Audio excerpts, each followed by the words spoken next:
있다. 지난번에 첫날 그 크로스웨이 본부에 나와서 책을 팔았지 않습니까? 그래가지고 제가 여쭤봤죠.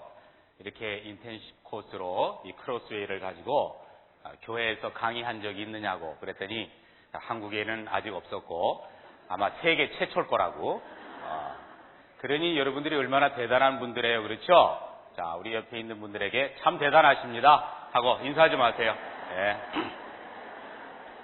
자, 그리고 다시 한번 인사하세요. 주님의 이름으로 축복합니다 하고요.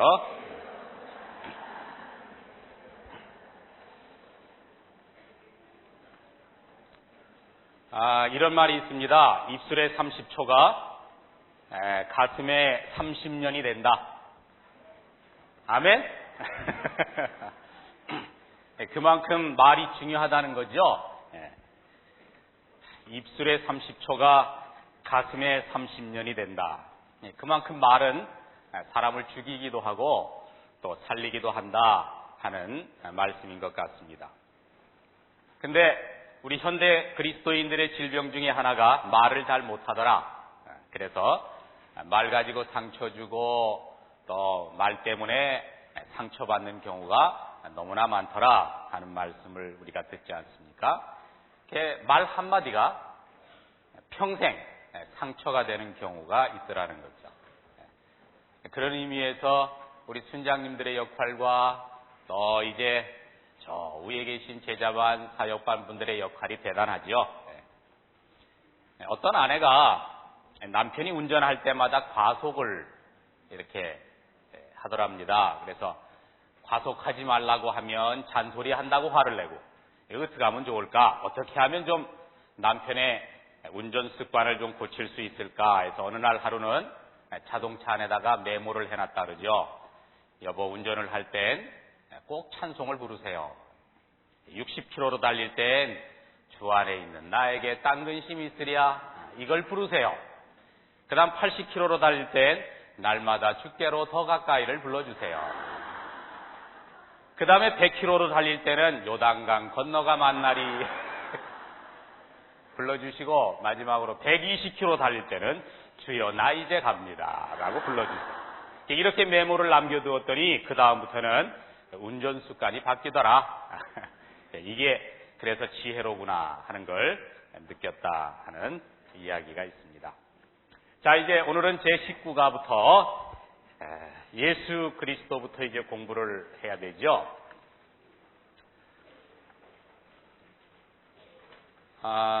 사실 어제 삼위일체에 대해서 우리가 좀 그림만 가지고 이렇게 살펴보았습니다만은 굉장히 중요한 교리거든요.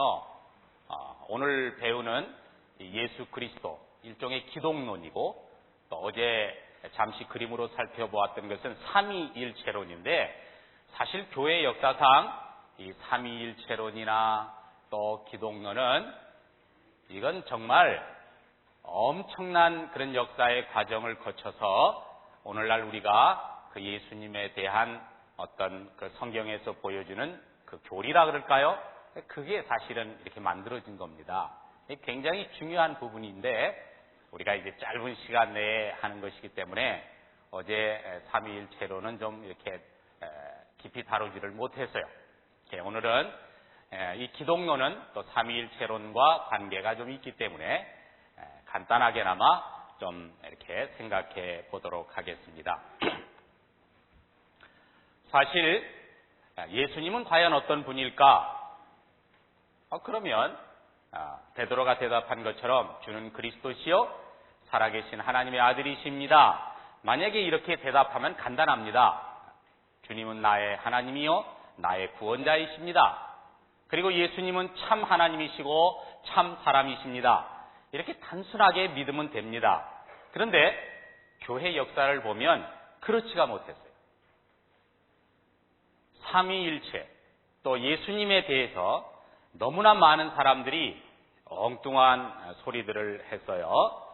간단하게 교회 역사상 예수님에 대해서 이야기할 때에 어떤 소리들을 했느냐 하는 것을 이제 이렇게 정리를 해봅니다. 예수님에 대해서 말할 때 어떤 분들은 예수님의 신성을 부인하는 사람들이 있습니다. 예수님은 인성과 신성을 갖고 계시잖아요. 교회의 역사를 보게 되면 예수님의 신성을 부인하는 사람들이 있어요. 예수님은 단순히 사람뿐이라는 이야기입니다. 그런가 하면 또 반대로 이번에는 예수님의 인성을 부인하는 사람들이 있었습니다. 이 예수님의 인성을 부인하는 사람들은 영지주의자들, 아마 여러분 많이 들었을 거예요. 이원론을 주장했던 영지주의자들. 그래서 그 영지주의의 핵심은 뭡니까? 물질은 선하고 그 다음에 정신 혹은 영은 선하다. 물질은 악하고 정신 혹은 영은 선하다. 이렇게 봅니다. 그렇기 때문에 예수님이 악한 육신을 입고 오실 수 없고 다만 사람으로 보여진 것뿐이다. 이렇게 주장하는 사람들이 있었습니다. 그런가 하면 또 어떤 분들은 완전한 신성을 부인하는 사람들이 있었어요. 그래서 어제도 그 삼위일체론을 이야기할 때에 여호와 증인에 대해서도 얘기를 좀 했습니다만은 그들의 주장은 뭐냐면 그리스도는 하나님께로부터 오신 하나님이라고 말합니다. 그런데 하나님이 또 아니라고 말합니다. 우리가 하나님 할 때는 A, God 할 때 그 A에다가 대문자를 쓰고 또 G에다가 대문자를 쓰는데 그들이 말하는 것은 소문자로만 쓰는 거예요. 그러니까 예수 그리스도도 하나님의 피조물이다. 그 중에서도 가장 월등한 피조물이다. 이런 식으로 설명을 한다는 거죠. 일종의 고등한 천사다. 이렇게 말하는 사람들이 있었다는 거예요.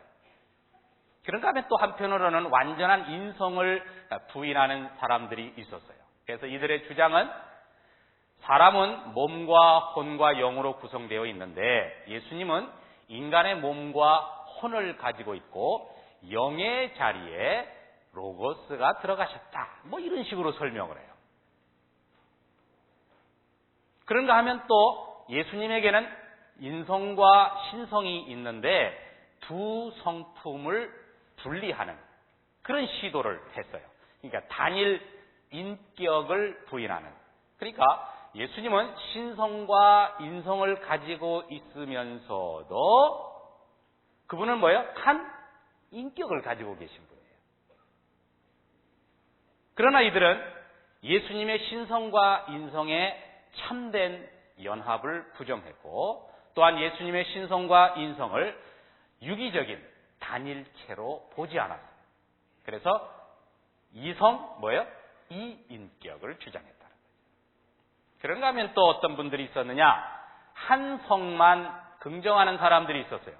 이성을 부인했다는 말이죠. 그래서 이들은 그리스도의 인성과 신성이 하나로 혼합돼서 제3의 성이 되어버렸다. 그래서 인성이 신성에 흡수되었다. 그래가지고 일성을 주장하는 그런 사람들이에요. 굉장히 복잡하죠? 그래서 이제 드디어 교회 역사가 종교회의들이 많이 있었잖아요. 근데 이제 정통교리를 만들어냈어요. 451년 칼게톤 종교회의에서 이제 그동안 얼마나 많은 신학자들이 이 성경을 연구하면서 예수 그리스도에 대해서 많은 연구를 했겠어요. 그래서 이제 정통교리를 만들어냈는데 자, 성경에서 이런 예수 그리스도를 찾았어요. 이 단어 하나하나가 굉장한 의미를 가지고 있는 거죠. 한번 읽어볼까요? 하나님의 아들은 결코 피조되지 않았으며 언제나 존재하시고 아버지 자신과 같은 하나님으로서 동일한 신적이며 영적인 본체이시다. 그 다음에 또 뭐라 그랬어요? 그리스도는 하나의 단일한 인격으로 연합된 인성과 신성의 두 개의 분명한 성질을 갖는다. 결국 뭐예요? 이성, 일인격. 사실 이런 예수 그리스도를 성경에서 이렇게 찾기까지는, 이런 교리가 형성되기까지는 많은 논쟁이 있었어요. 신학자들의 이 교회사를 보면요, 많은 논쟁이 있었어요. 그 대표적인 논쟁이 이제 뒤에 가서 잠시 제가 언급하겠습니다만은 아리우스라는 신학자와 아타나시우스라고 하는 신학자의 논쟁입니다. 그래서 그 배경을 제가 조금 설명해 드릴게요.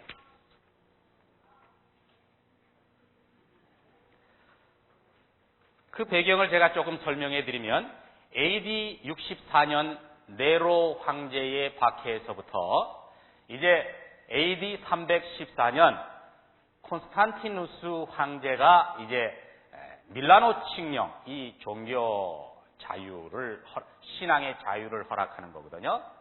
우리가 잘 아는 대로 초대교회 때에 특별히 로마가 세계를 지배했던 시대에 특히 네로 황제가 들었으면서 기독교를 얼마나 박해했습니까? 10대 박해라고 하는 유명한 박해가 있죠. 로마 황제가 10번 바뀌기까지 약 한 250년 동안 완전히 기독교를 말살하려고 엄청난 박해를 했어요. 그래서 우리가 영화를 통해서 또 많이 봤죠. 예수 그리스도인이라고 하는 사실 때문에 막 불에 태워 죽이죠. 또 굶주린 짐승을 원형극장 안에다 풀어놓고 예수 믿는 사람을 집어넣으면 막 뜯어먹게 하고 말이죠. 하여튼 온갖 잔인한 방법을 다 동원해서 기독교를 말살하려고 했던 시대가 있었죠. 여러분 250년 동안 박해를 했다면 어떻게 그게 살아남았겠어요. 그럼에도 불구하고 기독교가 살아남아 있다는 거예요. 누가 하신 일이에요? 하나님이 하신 일이죠. 이제 그래서 정말 놀라운 것은 그렇게 기독교를 박해하던 로마 나라가 나중에는 어떻게 돼요? 기독교 국가가 됩니다. 그래서 AD 314년 콘스탄티누스 황제의 밀라노 칙령에 의해서 신앙의 자유가 선포됩니다. 그리고 로마가 기독교 국가가 되는 거예요. 그렇게 기독교를 박해하던 나라가. 그러니 이제 기독교는 참 그동안 이렇게 기독교에 대한 많은 박해가 있을 때에 교회는 주로 어디에 숨어 들어갔어요? 지하교회로 숨어 들어갔어요. 그래서 그 유명한 카타콤이라는 것이 그 시대에 생겼죠. 지하 무덤이. 그런데 이제 신앙의 자유가 선포되자 지하에 숨어 들어갔던 교회들이 이제는 지상교회로 나타나게 됩니다. 지금까지 지하교회는 어땠어요? 자기 목숨 부지에만 급급했어요. 그런데 막상 신앙의 자유를 얻고 보니까 그들이 무슨 생각을 하기 시작했는가 하니 예수님이 어떤 분이시기에 우리가 이런 순환과 고통을 겪었나 하는 질문을 하게 됩니다. 지금까지는 어떤 생각을 하고 예수 믿었어요? 그저 예수님 믿고 죽는다? 이제 곧 예수님이 오신다? 하는 이런 생각만 하다가 이제는 우리가 믿는 예수님이 어떤 분이시냐 하는 것을 생각하게 된 것입니다. 여기에 최초로 답한 사람이 바로 누구냐? 아리우스라고 하는 사람이었어요. 자, 이분이 뭐라고 말했어요? 성자는 성부와 동일 본질이 아니다. 이게 굉장히 중요한 말이에요. 간단하면서도 동일 본질이 아니다. 자, 이게 무슨 말인가 하니 이 아리우스라고 하는 사람은 하나님은 나시지 않았고 성자는 나셨다. 그리고 성자는 모든 피조물보다 으뜸이시다. 모뜸이시다. 그러므로 성자는 신적 속성을 갖고 있지 않다. 그리고 성자는 존재하지 아니한 때가 있었다. 이렇게 이제 주장을 했어요. 그런데 여기에 아타나시우스가 반론을 제기했어요. 뭐라고 제기를 했는가 하니 아니다. 하나님의 말씀을 연구해 보니까 예수 그리스도는 하나님과 동일 본질이다. 그러니까 요거 차이예요. 동일 본질이 아니다. 또 하나는 동일 본질 이다. 이 두 신학자의 논쟁이 아주 치열해져요. 그런데 처음에는 이 아타나시우스가 궁지에 몰리게 돼요. 아무튼 그 시대가 이제 로마가 세계를 지배했던 시대고 또 로마가 기독교 국가가 되다 보니까 이제는 황제까지 나서서 이 문제를 해결하려고 했어요. 그러니까 세계가 이 문제 때문에 아주 시끄러워졌어요. 그래서 콘스탄티누스 황제가 325년에 이 문제를 해결하기 위해서 세계 교회에 건의를 하고 또 신학자들이 또 모여서 연구하고 해서 열린 종교회의가 니케야 종교회의라는 것이 있어요. 처음에는 아타나시우스가 졌어요. 그런데 10여 회에 걸친 이 아타나시우스가 말이죠, 막 이렇게 귀향도 가고 또 정제도 받고, 그런데 끝까지 아니다. 성경에서 말한 그리스도는 바로 예수 그리스도는 하나님과 동일 본질이다. 이걸 끝까지 주장했어요. 학자들의 연구가 거듭되면서 마침내 아리우스가 이단으로 이제 몰리게 됐고, 아타나시우스의 주장이 정통적 교리로 받아들여지게 됩니다. 여러분, 무려 이 아타나시우스가 성경에서 발견한 이 교리가 결정되기까지 몇 년 동안 논쟁을 했는 줄 알아요? 70년 동안.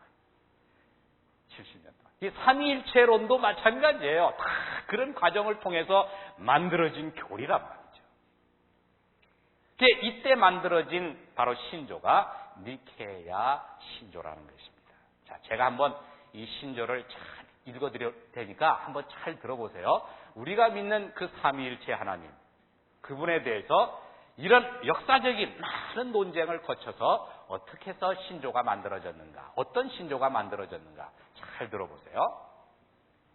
우리는 한 분 하나님 아버지 권능자, 보이는 것과 보이지 않는 모든 것을 만드신 자를 믿으며 또한 한 분이신 주 예수를 믿으니 그는 아버지로부터 특유하게 나시었고 아버지의 본질로부터 나신 바 하나님으로부터의 하나님이시여 빛으로부터 빛이여 참 하나님으로부터의 참 하나님으로서 출생하시어 만들어지지 아니하시었고 아버지와 동일 본질이시다. 하늘에 있는 것이나 땅에 있는 것이나 모든 것이 다 그를 통해 만들어졌다. 그는 우리 인간들을 위하여 그리고 우리의 구원을 위하여 내려오시고 성육신하시고 사람이 되시었다. 그는 고난을 받으시고 사흘 만에 다시 살아나시사 하늘에 오르시었고 산자와 죽은 자를 심판하시기 위하여 오신다. 그리고 성령을 믿는다. 그러나 다음과 같이 말하는 자는 정죄를 받는다.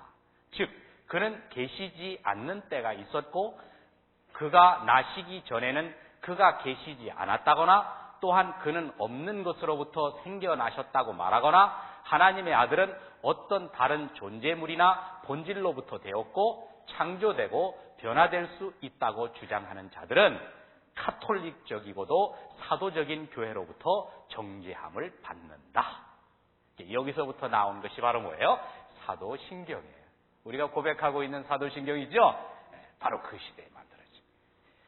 그러니까 지금 우리가 사도신경을 고백하고 또 예수 그리스도를 믿고 고백하는 이것이 그냥 되어진 것이 아니다 하는 사실을 여러분에게 말씀을 드리는 것입니다. 자, 이제 교재를 보시기 바랍니다. 자, 예수 그리스도입니다. 자, 예수 그리스도의 인격과 사역입니다. 오늘 그림이 굉장히 많아요. 그렇죠? 30개가 넘어요. 그래서 부지런히 또 가야 됩니다. 자, 이 그림은 예수 그리스도의 인격과 사역입니다. 그래서 이제 아래 그림은 예수 그리스도의 인격을 보여주고 그리고 위에 있는 이 그림은 우리 예수님께서 어떤 사역을 하셨나 하는 것을 보여주는 그림이죠. 자, 여기 삼위일체에 관한 상징이 나와 있죠? 어제 우리가 본 겁니다. 성부는 성자가 뭐예요? 아니시다. 그 다음 성자는 성령이 뭐예요? 아니시다. 그리고 성령은 성부가 아니시다. 그럼 뭐예요? 성부는 하나님이시다. 성자는 하나님이시다. 또 성령은 하나님이시다. 그리고 이 삼위는 뭐예요? 하나이시다. 자, 이 삼위일체 하나님 가운데 바로 여기 성자 하나님께서 이렇게 자, 어떻게 했어요? 성육신 하셨다. 여기 구유의 아기로 표시가 되어 있죠. 성육신 하셨다. 그리고 그분은 성육신 하실 뿐만 아니라 이렇게 종의 삶을 사셨다 하는 내용이죠. 자, 먼저 밑에 그림을 이제 보겠습니다. 자, 성경에서 보여주는 예수 그리스도는 어떤 분이십니까? 예수님은 참 하나님이시고 또 뭐라 그랬어요? 예수님은 참 사람이라고 가르치고 계십니다. 그래서 예수님은 처음부터 하나님이셨어요. 자, 여기가 알파라면 여기가 오메가라고 하시다. 근데 처음부터 하나님이셨어요. 여기 신성이라고 쓴 까만 줄이 있죠? 그 까만 줄이 뭐예요? 자, 양 밑에, 양쪽에 이렇게 있습니다. 자, 이것은 예수님은 시작도 끝도 없으신 처음부터 참 하나님이셨다. 지금도 하나님이시다. 처음부터 하나님이셨고 지금도 하나님이시다. 그러니까 예수님은 이 세상이 창조되기 전에도, 가령 예를 들어서 창세기 1장 1절에서 태초에 하나님이 천지를 창조하시니라 할 때에, 사실은 이제 제가 어제 시간이 없어서 언급을 안 했습니다만은 태초에 하나님이 천지를 창조하시니라 할 때에 거기에 나오는 하나님이라는 말, 히브리어로 엘로힘이라는 말이에요. 원래 엘이라고 하는 말이 하나님이라는 말이에요. 이 단수예요. 근데 엘로힘 하는 건 뭐예요? 복수를 말합니다. 그러니까 이미 태초에 하나님이 천지를 창조하시니라부터 사실은 우리말 성경에는 하나님이 했지만, 그러나 만약에 그대로 번역을 한다면 그게 복수거든. 그러니까 하나님들이 해야 돼요. 그리고 여러분 창세기 1장 26절에 보면 하나님께서 인간을 창조하실 때 뭐라고 했어요? 내가 내 형상을 따라 사람을 만들고 그랬나요? 아니요. 이미 거기서도 우리가 우리의 형상을 따라 이런 말을 썼거든요. 벌써 거기서부터 선명하게 보여주지는 않지만 삼위 하나님이 바로 처음부터 보여주고 계시는 것을 보게 됩니다. 그래서 예수 그리스도는 어떻습니까? 그는 처음부터 알파와 오메가, 그는 처음부터 하나님이셨다. 자, 그런데 성경은 뭐라고 말합니까? 마리아를 통해서 예수님이 성육신 하셨을 때부터 예수님은 완전한 뭐예요? 사람이었다. 그러니까 예수님은 언제부터 인성을 갖게 되셨느냐? 처음부터 인성을 갖게 되신 것은 아니었어요. 자, 언제 인성을 갖게 되셨어요? 바로 성육신 하셨을 때부터 인성을 갖게 되셨다. 그러니까 바로 이때부터 예수님은 완전한 하나님이셨고, 그 다음 뭐예요? 완전한 사람이셨다. 그러니까 이때부터 완전한 신성과 인성을 함께 가지시게 됩니다. 자, 그러면 그림을 보시면서 제 질문에 답해 보시기를 바랍니다. 예수님의 신성은 언제부터 시작되었나요? 그렇습니다. 영원부터 그분은 하나님이셨어요. 그럼 다음 질문. 그럼 예수님의 인성은 언제부터 시작되었나요? 성육신 하신 그때부터 예수님은 완전한 인성을 갖고 계셨습니다. 그러나 그분은 죄는 뭐예요? 없으십니다. 자, 그렇다면 제가 한 가지 더 질문할게요. 그렇다면 예수님은 언제까지 신성과 인성을 갖고 계실까요? 영원까지. 무슨 말인지 아시겠죠? 네, 역시 여러분들은 수준이 높아요. 하나만 가르쳐주면 열을 알아요. 그래서 영원까지. 여기 까만 선도 뭐예요? 영원까지. 그 다음 인성이 펴신 파란 선도 뭐예요? 여기까지.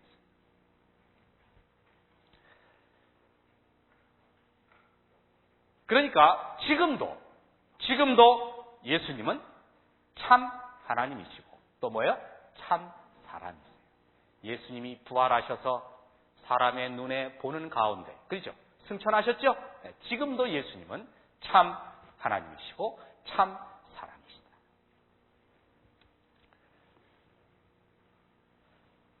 예수님의 재림이 이제 언제 있을까? 우린 잘 모르죠. 그러나 이제 잘 모르지만 예수님이 재림하실 때도 그분은 참 하나님, 참 사람으로 오실 것입니다. 바로 이 밑에 예수님의 인격을 나타내는 그림이 바로 그것을 의미합니다. 자, 위에 이제 예수님의 사역에 대해서 살펴보기로 하겠습니다. 자, 1번. 이게 제가 설명을 다 안 해도 이제 너무나도 잘 아시죠?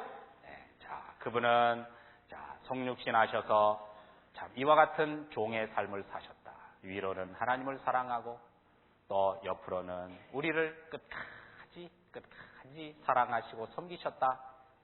우리 인간이 그저 자기 중심적인 삶을 살고 있는데 예수님이 이렇게 우리를 섬기심에도 불구하고 뻣뻣하게 서 있는 우리들을 지금까지 사랑하셨다.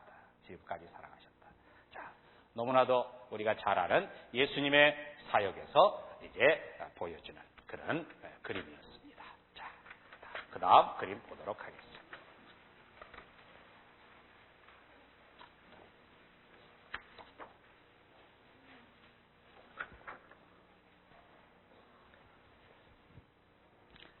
자, 그래서 이제 예수 그리스도의 비하와 승기라 그랬는데, 이 그림은 예수님이 얼마나 낮아지셨느냐, 어디까지 낮아지셨느냐. 그분이 성육신 하셔서 참 종의 삶을 사셨다 그랬는데 어디까지 낮아지셨느냐. 또 이렇게 낮아지신 예수님을 우리 하나님께서 어떻게 높이셨느냐. 그래서 예수님의 낮아지심과 높아지심, 다른 말로 말하면 예수님의 뭐예요? 비하, 그 다음 승기, 그거를 이제 그림으로 나타낸 것입니다.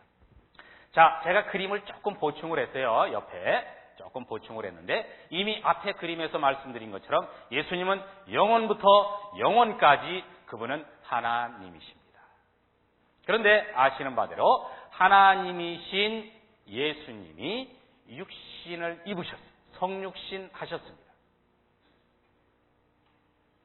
자, 그럼 문제는 이제 예수님이 인간의 몸을 입고 오신 이것을 가리켜서 이제 뭐라고 말하는 거니? 예수님의 뭐예요? 낮아지심이라고 말한다는 거예요. 그래서 그것을 비하라고 표현을 한다는 거죠. 그래서 예수님의 비하를 어디까지 보느냐? 성육신 하셔서 어디까지요? 무덤에 장사 지낸 데까지를 예수님의 뭐예요? 낮아지심. 그러니까 여기에 나오는 이 모든 사역들, 여기 하나님을 사랑하고 또 우리를 사랑하고 또 십자가에 못 박혀 죽으시고 무덤에 장사된 그때까지를 가리켜서 예수님은 뭐예요? 낮아지셨다. 그리고 이런 예수님을 하나님께서는 이제 부활 이후로부터 어떻게 하셨다? 이제 높이셨다. 이걸 가리켜서 우리는 승규다 이렇게 말씀한다는 거예요. 그 다음 그림 보겠어요.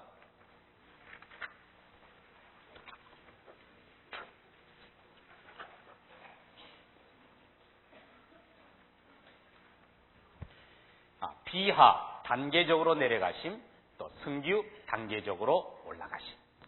자, 어떤 면에서 이 그림은 우리가 고백하고 있는 사도신경의 내용을 가지고 이제 단계적으로 그린 그림입니다. 여러분 사도신경 아시죠? 자, 전능하사 천지를 만드신 하나님 아버지를 내가 믿사오며 그 외아들 우리 주 예수 그리스도를 믿사오니 이는 뭐예요? 성령으로 잉태하사서부터 나왔어요. 자, 성령 하나님으로부터 잉태가 되었다. 그 다음에 동정녀 마리아에게 나시고, 그 다음 또 뭐예요? 본디오 빌라도에게 고난을 받으사, 채찍이죠. 그 다음 십자가에 못 박혀 죽으시고, 그 다음 장사 지낸 바 되었다. 이게 바로 뭐예요? 예수님의 비하다. 자, 그런데 여러분, 예수님이 왜 이렇게 낮아지셨어요? 왜 이렇게 낮아지셨어요? 누구를 위해서? 바로 나를 위해서. 나를 구원하기 위해서 이렇게 낮아지셨다는 거죠. 자, 우리가 너무나도 잘 아는 말씀이지요. 자, 빌립보서 2장을 한번 보세요.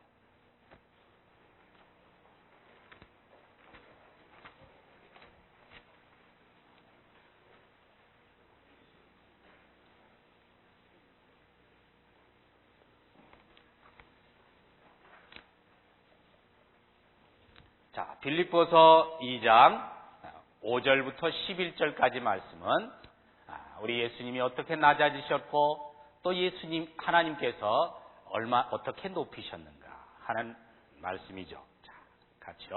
우리 5절부터 11절까지 같이 있습니다. 너희 안에 이 마음을 품으라. 곧 그리스도 예수의 마음이니 그는 근본 하나님의 본체시나 하나님과 동등됨을 취할 것으로 여기지 아니하시고 오히려 자기를 비어 종의 형체를 가져 사람들과 같이 되었고 사람의 모양으로 나타나셨음에 자기를 낮추시고 죽기까지 복종하셨으니 곧 십자가에 죽으심이라. 이러므로 하나님이 그를 지극히 높여 모든 이름 위에 뛰어난 이름을 주사 하늘에 있는 자들과 땅에 있는 자들과 땅 아래에 있는 자들로 모든 무릎을 예수의 이름에 꿇게 하시고 모든 입으로 예수 그리스도를 주라 시인하여 하나님 아버지께 영광을 돌리게 하셨느니라. 아멘. 하나님께 예수님이 얼마나 낮아지셨고 또 그 예수님을 하나님께서 어떻게 높이셨나 하는 것을 보여주죠. 근데 예수님이 왜 이렇게 낮아지셨습니까? 1절부터 4절이 그것을 우리에게 말씀해 주고 있죠. 자, 그러므로 나오죠? 왜냐하면 그 다음 뭐예요? 그러므로 다 같이 읽어보세요. 그러므로 그리스도 안에 무슨 권면이나 사랑에 무슨 위로나 성령에 무슨 교제나 긍휼이나 자비가 있거든 마음을 같이하여 같은 사랑을 가지고 뜻을 합하며 한 마음을 품어 아무 일에든지 다툼이나 허영으로 하지 말고 오직 겸손한 마음으로 각각 자기보다 남을 낮게 여기고 각각 자기 일을 돌아볼 뿐더러 또한 각각 다른 사람들의 일을 돌아보아 나의 기쁨을 충만케 하라. 네, 이를 위해서 우리 예수님이 낮아지셨다. 자, 이렇게 낮아지신 예수님을 하나님이 높이십니다. 자, 어떻게 높이시나요? 무덤에서 어떻게 해요? 승리하시고 또 죽음에서 뭐예요? 승리하시고 이 해골이죠. 죽음을 표시한 이걸 깨뜨리시고 다시 사흘 만에 죽은 자 가운데서 다시 뭐예요? 살아나시며 하늘에 오르사 전능하신 하나님 우편에 앉아 계시다가 하나님의 우편 오른손을 말하죠. 우편에 앉아 계시다가 이제 저리로서 산자와 죽은 자를 심판하러 오시리라. 우리 예수님이 낮아지셨더니 하나님이 어떻게 해요? 높이셔서 이제 나중에는 그분은 심판주로 오신다 하는 말씀이에요. 따라합시다. 낮아져라. 겸손해라. 그러면 하나님이 높이신다. 아멘. 네, 그래요. 자, 그 다음 그림. 자, 예수 그리스도의 여러 가지 사역들입니다. 자, 이제 이 그림은 예수님의 사역을 구체적으로 설명해 주는 그림입니다. 자, 그래서 첫 번째 그림은 이 그림은 선지자로서의 예수님의 사역을 의미합니다. 특별히 예수님은 우리에게 하나님의 뜻을 전달하는 바로 선지자의 역할을 담당하셨어요. 자, 우리에게 전달하신 것이 바로 뭐예요? 자, 이걸 보니까 이게 뭐 같아요? 신해산 언약의 구조지요? 우리 예수님이 이걸 우리에게 전하셨다는 거예요. 나는 너희 하나님 여호와로라. 그리고 이것은 내가 너희를 위해서 행했던 바이다. 섬김의 삶을 사시고 또 십자가에 죽으시고 무덤에 장사되셨다. 그러므로 내가 너희들에게 원하는 것은 바로 뭐예요? 이것이다. 그리고 4, 5, 6이 뭐였나요? 자, 보존과 제독. 바로 이와 같은 말씀을 계속해서 보존하고 또 제독하라. 계속해서 반복해서 읽어라. 그리고 5는 뭐였어요? 너희들이 이것을 순종하나 안 하나 내가 지켜볼 것이다. 6은 뭐예요? 축복과 저주. 순종하면 복을 받을 것이다. 그러나 불순종하면 저주를 받을 것이다. 자, 두 번째 그림은 제사장으로서의 예수님의 사역을 의미합니다. 자, 이 모자는 바로 제사장이 쓰는 모자를 상징적으로 나타낸 것입니다. 특별히 구약의 대제사장은 하나님과 인간 사이의 중보자 역할을 했습니다. 바로 예수님도 뭐예요? 중보자로서. 그래서 디모데전서 2장 5절에 보면 하나님은 한 분이시요 또 하나님과 사람 사이에 중보도 한 분이시니 곧 사람이신 그리스도 예수라. 또 그다음 세 번째 우리 예수님은 어떤 분이시냐? 왕으로서의 예수님의 사역을 의미합니다. 그래서 예수님은 모든 피조물과 특별히 우리 성도들을 통치하는 권세를 위임받아 수행하고 계신다. 세 번째 그림은 지혜자로서의 예수님의 사역을 나타내는 그림입니다. 등불은 지혜를 상징하죠. 특별히 성경은 예수님을 가리켜서 하나님의 지혜라고 말합니다. 특별히 고린도전서 1장 24절에 보면 그리스도는 하나님의 능력이시요 하나님의 지혜다. 하나님의 지혜다라고 말씀하고 있는 것입니다. 그 다음 그림 보도록 하겠습니다.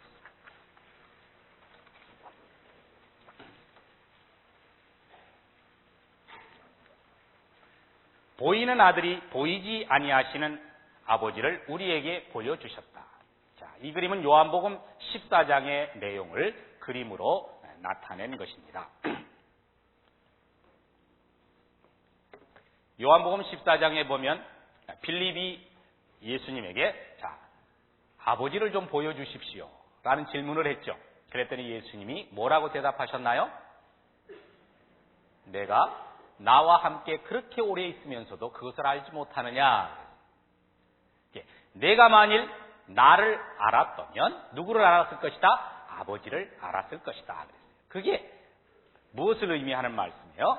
자, 여기 눈은 저와 여러분의 눈입니다. 우리는 하나님을 눈으로 볼 수 있나요? 없나요? 우리는 하나님을 눈으로 볼 수 없습니다. 그러나 우리는 예수님을 우리의 눈으로 볼 수 있나요? 없나요? 볼 수 있습니다. 그분이 어떤 분이시며 그가 무엇을 했으며 그가 어떤 삶을 사셨는가 하는 것을 우리는 뭐예요? 이 하나님의 말씀, 성경을 통해서 보고 압니다. 그래서 이 그림은 바로 예수님이 그가 어떤 분이신가, 그가 무엇을 하셨는가, 그가 어떤 삶을 사셨는가 하는 것을 알게 되면 바로 저 위에 계신 하나님이 어떤 분이신가 하는 것을 뭐예요? 알 수 있다 하는 그런 의미의 그림입니다. 그러니까 우리는 예수 그리스도의 인격과 또 이분의 삶 전체를 보아야 됩니다. 특별히 사복음서를 통해서 예수님의 사역을 묵상해 보면 큰 도전이 됩니다. 그가 어떤 분이신가? 또 그가 무엇을 하셨는가? 과연 이 예수님의 생애가 우리에게 나에게 주는 의미가 무엇이며 또 나에게 어떤 도전을 주고 있는가? 이것은 사복음서를 통해서 우리가 배울 수 있다는 거예요. 그리고 그분이 사람들을 대할 때에 어떻게 대하셨는가? 주변에 있는 많은 사람들을 예수님이 대하셨는데 자, 어떤 인격을 가지고 대하셨는가? 이런 것들을 보게 되면 우리는 하나님이 어떤 분이시다 하는 것을 알 수 있다 하는 사실입니다. 그래서 거기 교재에 보게 되면 밑에 적용이 나오죠. 적용이 나옵니다. 그래서 거기 1, 2, 3, 4, 5에 보면 예수님이 궁핍감 가운데 처해 있는 사람들을 대하신 태도, 또 그가 자신들의 죄의 짐에 눌려 번민하는 자들에게 말씀하실 때 사용하는 어조, 뭐 이런 것들, 또 그가 귀신들과 자신의 가르침을 파괴하려는 자들을 대면하셨을 때 나타내신 담대성, 이런 모든 것들은 우리에게 큰 교훈을 줄 뿐만 아니라 하나님이 어떤 분이신가 하는 것을 알 수 있다 하는 말씀입니다. 자, 그 다음 하나님 아버지 우편에, 성경에 보면 우리 예수님이 하나님 아버지 보좌 우편에 계신다 하는 그런 말씀이 있죠. 그래서 자, 과연 하나님의 보좌 우편에 있다는 것이 무엇인가 잘 모르잖아요. 그래서 여기 상상해서 그림을 그린 것입니다. 자, 이것은 하나님의 보좌라고 가정해 봅니다. 또 거기에 누가 계세요? 하나님이 계시고 예수님은 하나님의 우편에 계신다. 자, 그럼 여기 하나님 우편에 계신다는 말이 무슨 말일까? 정말 오른쪽에 계신다는 말일까? 이거는 장소를 의미하지 않고 바로 권세를 의미합니다. 다시 말해서 하나님 우편에 계신다 하는 말은 하나님은 예수님에게 하늘과 땅의 모든 권세를 주셨다 그랬죠. 바로 그것을 의미합니다. 우리 예수님은 하늘과 땅을 다스리는 모든 권세를 다 가지고 계십니다. 그리고 그 광활한 우주, 이미 우리가 보았던 그 광활한 우주뿐만 아니라 그 광활한 우주 가운데 어떻게 보면은 조그만 먼지만도 못한 그런 지구, 그런데 그 지구 안에 있는 뭐예요? 나까지라도 관심을 가지고 계시고, 또 우리 가정에도, 또 나의 사역의 현장에도 인질이 다 주님이 보고 계십니다. 이 모든 것을 통치하시고 함께 하십니다. 그러므로 우리는 늘 하나님 우편에서 하늘과 땅의 모든 권세를 가지시고 오늘 우리를 지켜보고 계시는 바로 그분 눈앞에서 그분의 눈길을 의식하면서 살아야 된다 하는 거예요. 그래서 항상 우리는 이런 질문을 좀 던져봤으면 좋겠어요. 내가 생활 속의 삶 속에서 하나님이 큰가 내가 큰가? 하나님이 큰가 내가 큰가? 그 다음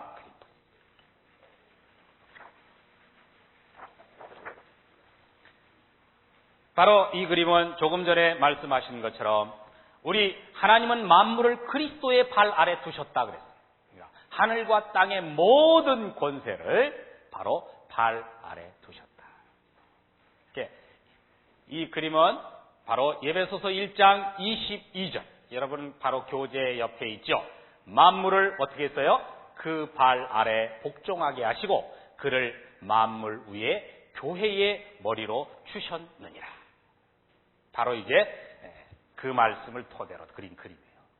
지금도 애굽 박물관에 가면 이런 고대 왕들의 발 디디개가 있다 그래요. 이 왕들이 착 의자에 앉아서 다리를 착 올려놓았던, 이걸 가지고 뭐라고 말하면 발등상이다. 발등상이다. 그런데 옛날 이런 애굽 박물관 옛날에 그 왕들은 왜 이런 것들을 만들어 놨느냐? 자, 이게 여기다가 뭘 했느냐면 자신이 정복한 나라의 그런 어떤 얼굴들, 여러 형상들을 이렇게 이 발등상에다가 그려놨다는 거예요. 그리고서는 뭐예요? 거기다가 자기 발을 올려놓는 거죠. 그걸 이제 본따서 만든 그림이에요. 그래서 여기 발 위에 있는 왕권, 이건 예수님의 뭐예요? 왕권을 의미합니다. 우리 예수님은 왕중 왕이시죠? King of Kings. 왕중의 왕이시다. 밑에 있는 모든 것들은 바로 예수님의 발 아래에 있는, 예수님이 지배하시고 통치하시는, 그래서 예수님은 뭐예요? 죄의 권세를 정복하셨습니다. 이 자기 사랑이라고 하는 이걸 정복하셨습니다.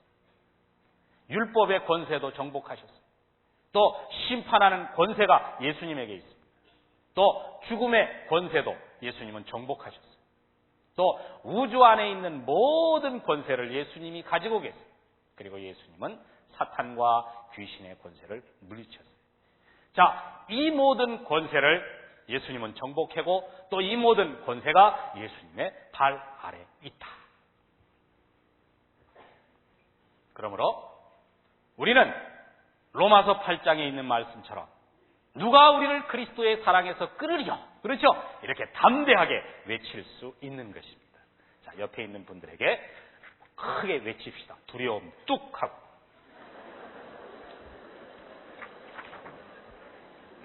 하세요. 감기 뚝이 아니라. 자, 그 다음에, 거기 이제 196페이지에 있는 그리스도의 인격. 이것은 성경에서 보여주는 우리 예수 그리스도의 인격을 이제 이렇게 모아놓은 것입니다. 그 성경 구절을 읽어보면, 자, 우리 예수님이 이 땅 위에 계실 때 어떤 삶을 사셨는가, 또 사람들을 대할 때에 어떻게 대하셨는가 하는 것들을 보여주고 있습니다. 자, 20과로 넘어갑니다. 성령입니다.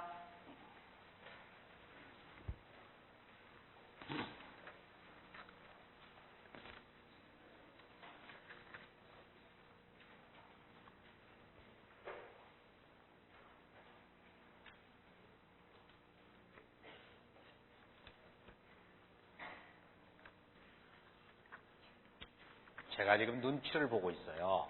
왜 그런지 알아요? 저 시계 눈치를 지금 보고 있어요. 자, 조금 한번 하도록 해요. 자, 이제 상당히 굉장히 중요한 부분인데요. 삼위일체론이나 기독론이나 또 이제 20과 성령은 성령론인데 깊이 다룰 수는 없고요. 성령에 대해서 조금 좀 짚고 넘어가는 게 좋을 것 같아요. 다 아시는 내용일 수도 있지만 성령에 대해서 말할 때 이 다음에 몇 가지 점을 좀 고찰할 필요가 있다고 생각합니다. 자, 첫째는 성령의 인격성입니다. 자, 이것이 왜 그토록 중요합니까? 성령은 단순히 하나님에게서 나오는 어떤 영적 힘이 아니라 성령님은 인격적 존재이시다 하는 거예요. 그런데 성령을 가리켜서 하나님의 영적 힘이라고 말하는 그런 이단들이 있었죠? 누구였나요? 여호와 증인이죠. 특별히 여호와 증인이죠. 그래서 여호와 증인들은 성령을 인격적 하나님, 인격적 신으로 믿지 않고 그저 하나의 어떤 힘으로 전락을 시켜버리고 맙니다. 이것은 하나님을 부정하려는 사탄의 괴략이죠. 음모지요. 사실 성령 하나님만 인격 하나만 부정해도 삼위일체 하나님을 사실은 다 부정하는 것입니다. 왜? 그분은 하나이시기 때문에. 성부, 성자, 성령은 하나이시기 때문에. 그래서 이 성령님의 인격성은 대단히 중요하죠. 그리고 우리는 처음부터 제가 이 크로스웨이 성경 연구 교재가 이야기한 것처럼 우리는 그저 이 하나님의 말씀을 가지고 사는 것이 아니라 우리는 이 말씀의 주인이 되시는 인격을 모시고 사는 분들입니다. 그 인격을 가지고 계신 예수 그리스도 성령님을 마음에 모시고 사는 사람들이란 말이죠. 그래서 생활 속에서 늘 그 성령님과 교제하며 그 성령님의 음성을 들으며 그 성령님의 통치를 받고 사는 사람들이 우리 그리스도인이라는 거죠. 그러니까 성령님이 인격을 가지고 계신다 하는 것은 대단히 중요합니다. 그 다음에 두 번째 성령의 신성입니다. 성령은 삼위일체 중 한 위로서 완전한 신성을 가지고 계신 분이십니다. 이분은 하나님이십니다. 자, 성령과 다른 위와의 관계, 성령의 사역, 자, 이것은 그냥 넘어가도록 하겠습니다. 자, 중요한 것은 실제적으로 그럼 우리가 흔히 말이죠. 우리가 흔히 성령 충만을 받으라. 이런 말씀들을 이제 하잖아요. 그럼 성령 충만이 뭘까? 어떻게 하면 성령 충만을 받을 수 있을까? 물론 여러 가지로 말할 수 있습니다만 성령 충만은 우리 안에 계신 성령님이 우리를 조종하고 우리를 통제하도록 하는 것이 성령 충만입니다. 성령님이 우리 안에서 우리를 조종합니까? 그분이 우리를 다스립니까? 그 사람은 성령 충만할 수 있습니다. 이를 위해서 우리가 해야 될 일이 뭡니까? 자, 우선 부정적인 측면부터 혹은 소극적인 측면부터 살펴보면 첫째는 우리 안에 계신 성령님을 근심시키지 말아야 된다. 여러분 성경에 보면 에베소서 4장 30절에 하나님의 성령을 근심하게 하지 말라. 하나님의 성령을 근심하게 하지 말라. 언제 성령님이 근심합니까? 자, 여러분, 에베소서 4장을 한번 보세요.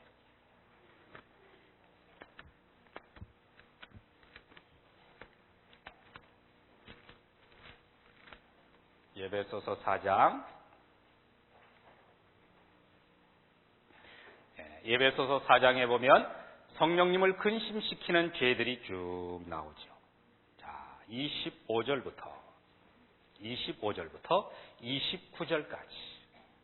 자, 먼저 읽습니다. 다 같이 시작. 그런즉 거짓을 버리고 각각 그 이웃으로 더불어 참된 것을 말하라. 이는 우리가 서로 지체가 됨이니라.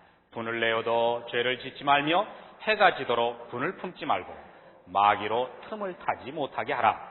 도적질하는 자는 다시 도적질하지 말고 돌이켜 빈궁한 자에게 구제할 것이 있기 위하여 제 손으로 수고하여 선한 일을 하라. 무릇 더러운 말은 너희 입 밖에도 내지 말고 오직 덕을 세우는데 소용되는 대로 선한 말을 하여 듣는 자들에게 은혜를 끼치게 하라. 그리고 30절에 뭐라고 말해요?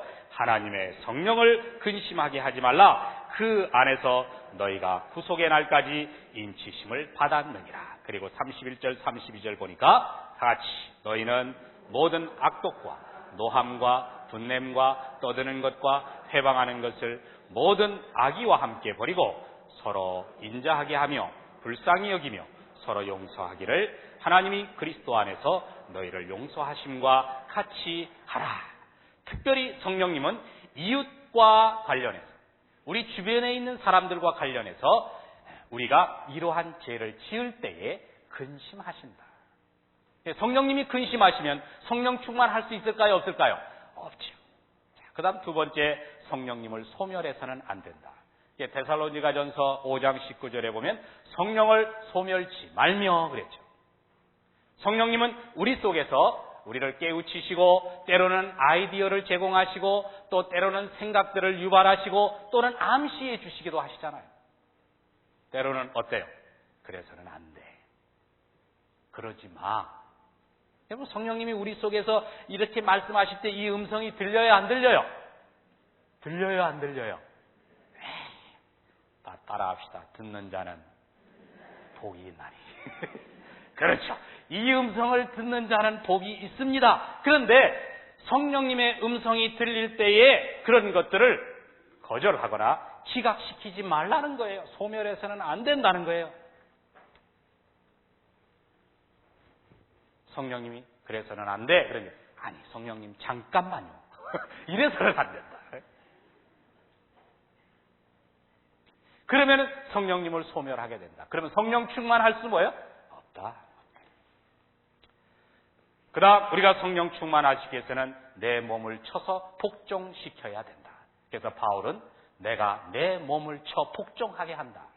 또 때로는 뭐라고 말했나요? 나는 날마다 뭐요? 죽노라. 거기 내가 내 몸을 쳐서 복종하게 한다. 이 말은 복식 용어예요.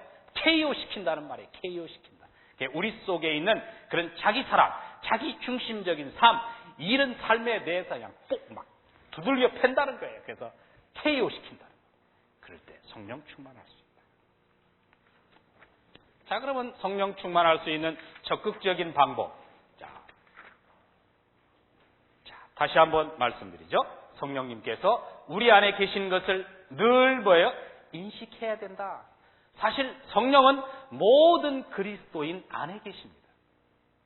그러므로 성령님께서 우리 안에 영광스러운 아주 반가운 손님으로 늘 거하신다는 것, 이건 늘 기억해야 돼요. 그래서 우리가 길을 가다가도 성령님 어떻게 하면 좋죠? 좀 물어보세요. 그분과 좀 대화를 하세요. 성령님 이럴 때는 어떻게 하면 좋아요? 제가 이거 잘못한 거죠? 성령님이 늘 계시다는 것을 인식하세요. 그리고 성령님을 갈망하고 성령님과 함께 교제하기를 간절히 바라세요. 할 수만 있으면 많이 생각하세요. 그분께 많이 자신에게 이야기를 하세요. 그리고 성령님의 모든 지시하심에 유의하세요. 민감하세요. 왜 그러셨을까? 우스운 얘기지만, 자, 부엌에서 칼질을 하다가 손을 베었어요. 우연일까요? 필연일까요? 우연일까요? 필연일까요? 우연이 아니에요. 필연이요. 그러면 손을 폈다. 그러면 에이 재수없이 그러지 말고 왜 그랬지요? 하고 물어보세요. 왜 그랬지요? 하고 물어보세요. 그러면 아 그랬군요 성령님 하고 그분에게 또 응답을 하게 돼요. 자, 이렇게 성령 충만하게 되면 뭐가 나타날까요? 갈라디아서 5장에 나오는 성령의 열매를 맺게 됩니다. 성령의 9가지 열매, 그게 뭘까요? 사랑과 희락과 화평과 오래 참음과 자비와 양성과 충성과 온유와 절제니 이 같은 법을 금지할 법이 뭐예요? 없느니라. 그래서 여러분 예배소서 5장 18절에 성령 충만을 받으라. 한 다음에 그 다음에 뭐가 나와요? 남편들아, 아내들아, 자녀들아, 종들아, 상전들아 하면서 나오고 있죠. 예, 성령 충만의 결과가 어떻게 이루어지느냐? 부부관계가 새로워지고 부모와 자녀의 관계가 새로워지고 고용인과 고용주와의 관계가 새로워진다. 이게 무엇을 의미합니까? 성령님은 삶의 일부분이 아닌 삶 전체를 지배하시는 분이시다. 무슨 말인지 아시겠어요? 성령님은 우리의 가정생활, 부모와 자녀의 관계, 그리고 우리가 하고 있는 모든 일에 관심을 가지시고 간섭하기를 원하십니다. 자, 이제 그림을 보세요.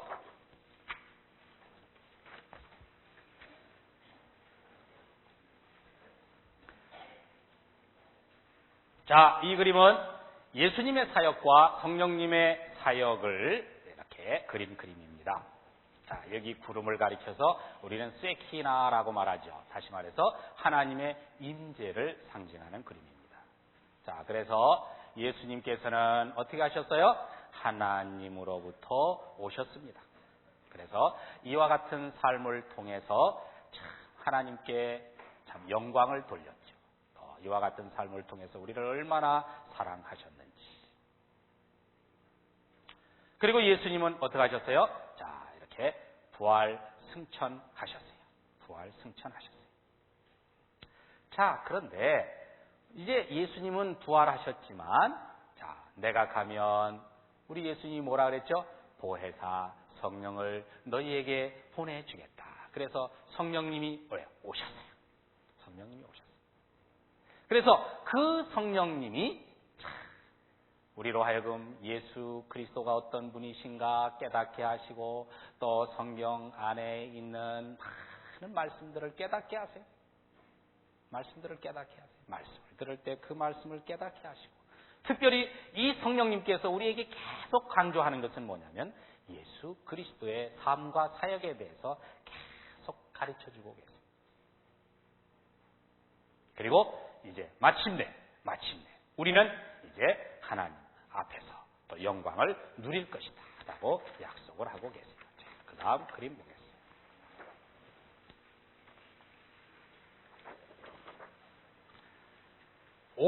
오순절 날이 이미 이르매.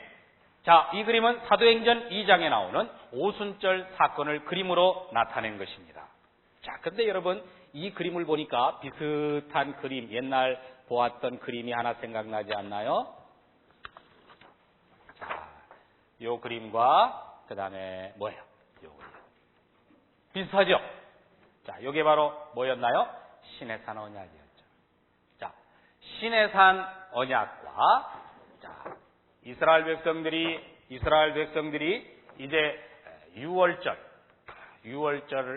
날 이제 출애굽해서 50일째 되던 날에 시내산에 도착해서 하나님과 더불어 시내산 언약을 맺은 것과 그 다음에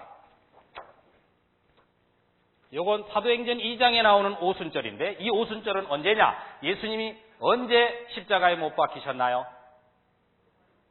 6월절. 그렇죠? 6월절. 십자가에 못 박혀 죽으시고 이제 부활하시고 승천하시고 한 40여일 동안 세상에 계시다가 50일째 되는 날에 성령 강림 사건이 일어납니다. 그러니까 보세요. 시내산에서 시내산 언약을 맺은 것과 사도행전 2장의 오순절 성령 강림 사건은 굉장한 밀접한 관계가 있어요. 자, 여러분 하나님께서 이 시내산 언약을 왜 주셨다 그랬죠? 어떻게 하면? 우리의 행복을 위해서 주신 거죠. 어떻게 하면 우리 인간이 좀 조화를 이루며 살 수 있을까? 그것을 위해서 주신 거예요. 자, 그렇다면 오순절 성령 강림 사건. 자, 왜 성령님을 우리에게 보내주셨을까? 똑같은 이유예요. 우리 안에 계신 그 성령님을 통해서 우리가 어떻게 하면 좀 더 조화로운 삶을 살 수 있을까? 예수 그리스도의 그 능력을 나타내면서 살 수 있을까? 그것을 위해서 우리에게 성령 강림을 허락하셨다 하는 말씀. 간단히 넘어가요.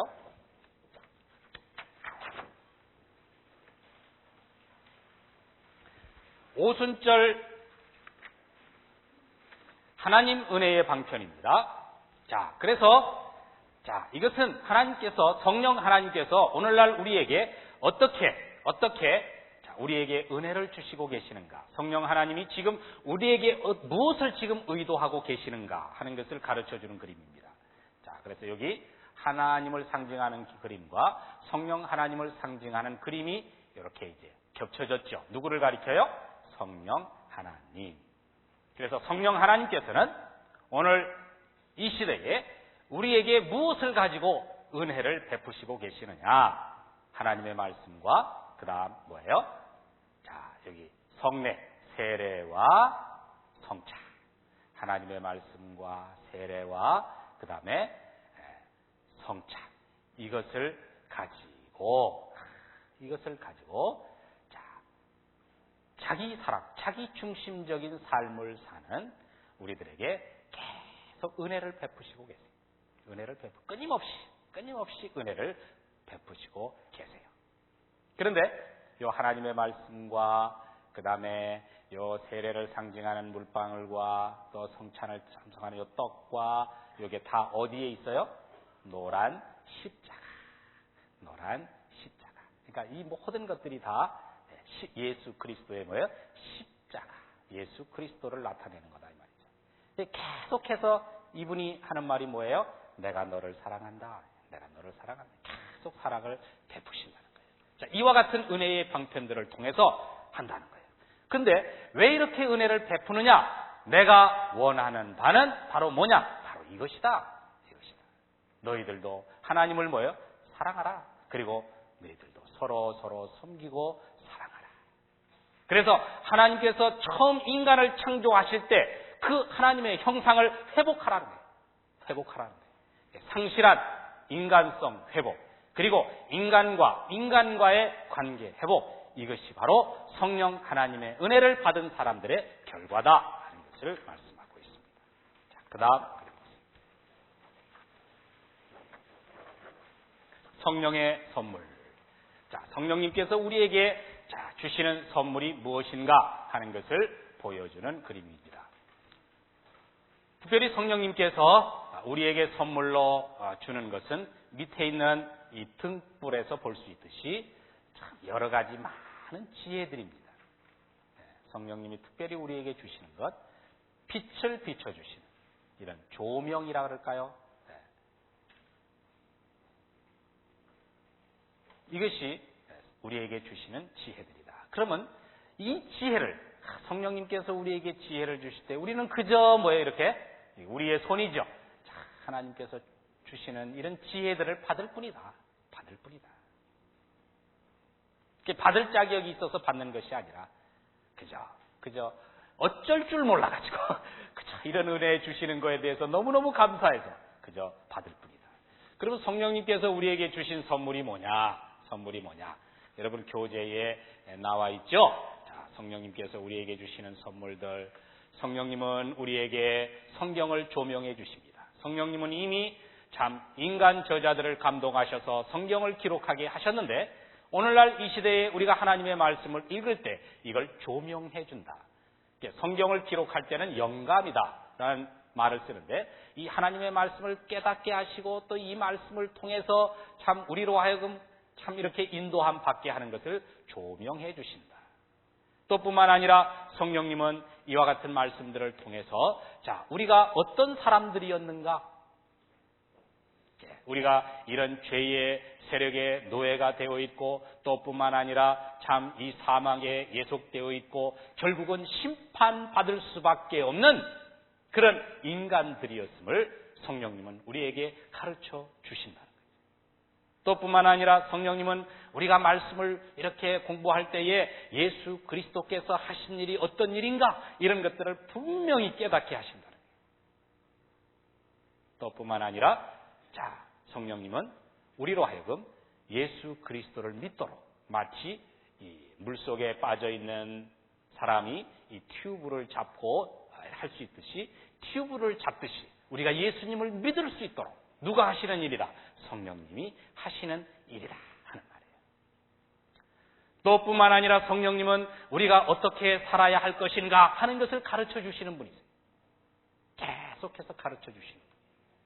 그리고 성령님은 자, 우리가 이제 예수 그리스도 앞에 갈 때에 예수님이 어서 오너라 하면서 이렇게 환영하시고 우리를 영접해 주신다 하는 것도 배우게 하시고, 또 이제 맨 마지막에 이렇게 모든 자에게 주시는 영생의 면류관이 있다 하는 것도 깨닫게 해 주신다 하는 말씀입니다.